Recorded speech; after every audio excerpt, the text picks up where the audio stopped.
Math 76, Lesson 19, Factors and Divisibility. Factors are really cool, and I'm going to show you this image right here because factors are directly related to areas. So if we have gotten to this lesson and we have not yet done our math lab where we created different areas on a giant grid with different numbers, then let me know and I'll make sure we do that in the next week.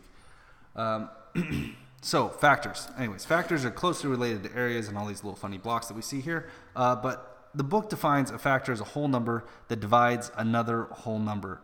I think that's a little bit confusing. I'm not going to go along with the book's definition here because now the book's contradicting itself. What I am going to say is a factor is what we've already called it. A factor is a number that multiplies to create a product, right?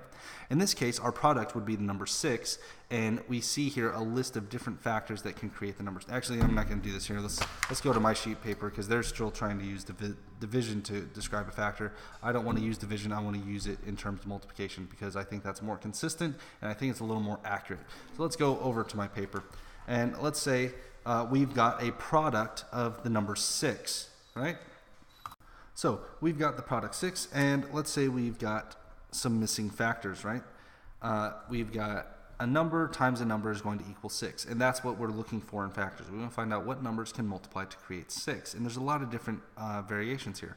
Like for example, we could do 1 times 6 is 6.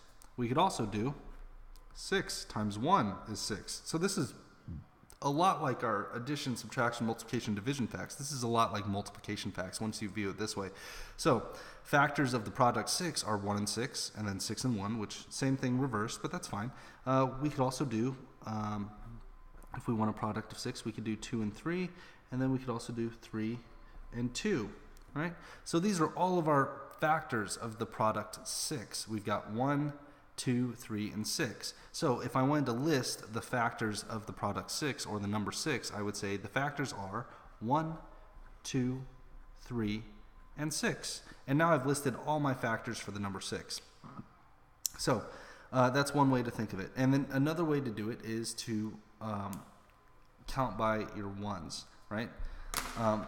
And then you can also use division to help you find a factor. So that's why the book is trying to explain it in terms of division. I don't think that's a good definition for a factor, but division is a good method of finding factors. So let's say our number was a little bit more difficult than 6. Let's say we had the number 42, right? And I want to find all the factors of 42. Well, I know that 1 and the number will always be a factor. So I can say, hey, 1 is going to be a factor of 42, and 42 is also going to be a factor of 42, right? So I've got 2 factors right there. Now let's say I want to try to figure out what numbers can go into it. So from there, I can just start counting up from 1. Let's try 2. Can 2 go into 42?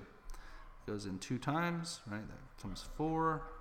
Bring down the 2. That goes in 1. Hey, 2 is a factor of 42. And we also just learned that 21 is also a factor of 42.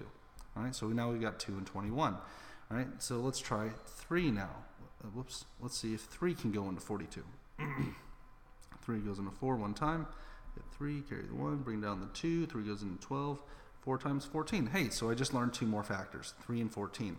So 3 times 14 will also equal 42. All right, now let's try 4. So let's go up to 42. Let's see if it's divisible by 4. 4 goes into 4 once. Bring down the 4. We got 0. Bring down the 2. Oh, 4 cannot go into 2 evenly. So that would end up being 2 remainder 2. So 4 is not a good factor of 42. Okay. Let's see here. 5. You know what? I know for a fact 5 isn't going to go into 42, right? Because it doesn't end in a 5. What about 6? 6 might go into 42. Let's try it out. 6 into 42. 6 will not go into 4. So I just kind of have to guess here, don't I? Let's try 7 times. Oh wait, no, I don't have to guess. I know my multiplication table. 7 times 6 is 42. All right, so now I've got 6 and 7. Those are also factors of 42. And then, so this method can be a little exhaustive, right? Because we're going from 1 up. But we have found a lot of factors of the number 42, right? Now, the other method we can use is divisibility rules, right? And mark on your book, page 91, where it says divisibility. These are your divisibility rules. These will help you find factors very, very, very quickly. So the divisibilities rule are that a number is divisible by the number 2 if the last digit is even, right? A number is divisible by the number 5 if the last digit is 0 or 5. It's divisible by 10 if the last digit is 0.